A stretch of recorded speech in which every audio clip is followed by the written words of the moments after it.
Taeyoon Choi teaches computing through dumplings. I'm an artist and educator. I try to explore different ways of teaching, and making dumplings is one way that we teach about computation. But why dumplings? Dumplings are a really good metaphor because each task is self-contained, and the fact that many people could do a part of that recipe is helpful for explaining computers. Here are some computer concepts he teaches. All right, let's get going. Think of the kitchen as a computer. It receives a task through an input. It's just like the kitchen taking an order. Shrimp and veggie. Then, different parts of the CPU start working together. Two units of the CPU are especially important. The control unit knows exactly what's happening everywhere in this computer. But she's actually not gonna do the cooking, because control unit just tells everyone else what to do. They also get to eat dumplings, just saying. Yeah. Yeah, so control unit is commanding other parts.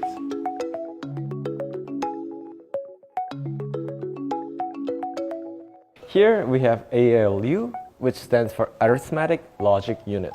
ALU basically add, subtract, multiply, and compare two bits of information. And she is the actual force behind the cooking and doing the hard work. This process, or the cooking, is possible because there is memory. Memory is like these white plates that we're really using. And each memory could either hold a recipe or the materials. So it's code or data. And when the dumpling is done, the finished dumpling could go back into the memory as well. So anything that happens inside a computer needs to happen through this container. Taeyoon says it's important not to confuse memory with storage. Storage is like fridge. It's where we keep our stuff. Like CD-ROM is a storage, and your hard drive is also a storage. Different parts of the computer are able to communicate over a bus. In a sense that we are kind of passing these memory back and forth.